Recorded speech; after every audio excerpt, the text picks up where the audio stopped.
everyone, I'm back in the Microlino at the EV Infrastructure and Energy Summit, and I'm joined by Neil Durno, who also works for Voltempo. We heard yesterday from James about the ZEHID project that Voltempo have been working on, and Neil's here to fill in some of those gaps. Yeah, so there's lots to fill in, so let's not criticise James. What we've been talking about today is depot sharing. And the reason that we focused on depot sharing is that the infrastructure costs are really very high.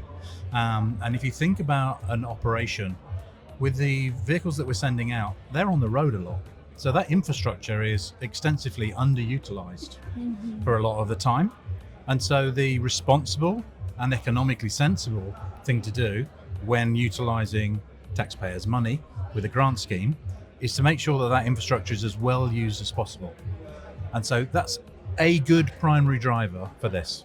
But if we think about how this goes on in the future, this is actually about someone recovering their investment and getting best return from allowing others to use their infrastructure between depots.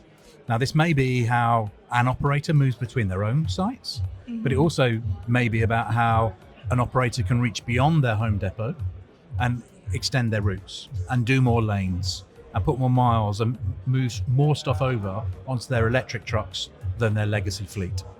So there's a million reasons why we do it, but there's two really good ones right there as to why it is the responsible, sensible and economically viable thing to do about using this infrastructure.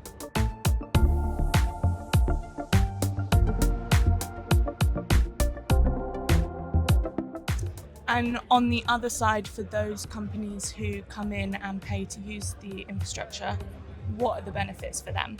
As a third party going to someone else's site, and maybe that's beyond your home depot, but maybe you even don't have your own, or you've only got some very early modest charging infrastructure, what that allows you to do is get into a truck sooner than you might otherwise, or use that truck more extensively, because when it comes to the total cost of ownership and running these trucks efficiently, the more miles you put on them, the better, because the big delta is in the fuel price difference. Okay, so that's another great reason and opportunity.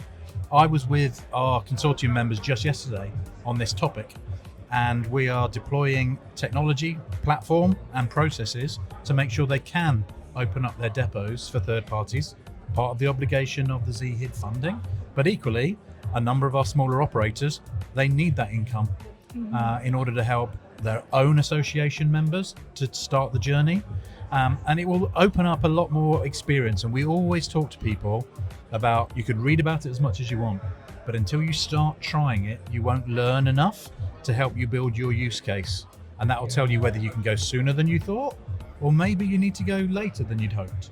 But learning by doing is enabled by using someone else's infrastructure. It doesn't take such a commitment there to learn by doing with someone else. De-risks, because you can take a vehicle on a short-term lease. So we have an associate membership program. James may have spoken about that. If he didn't, I'm calling him out. All right.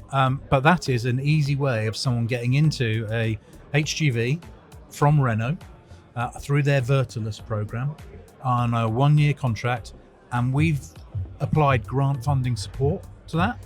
And so it means that they can put those vehicles out at diesel parity in terms of a rental price. Now that's a very accessible way to give it a try. It's very low risk, and there's some simple infrastructure that comes with it, as well as access to the rest of the shared depot network.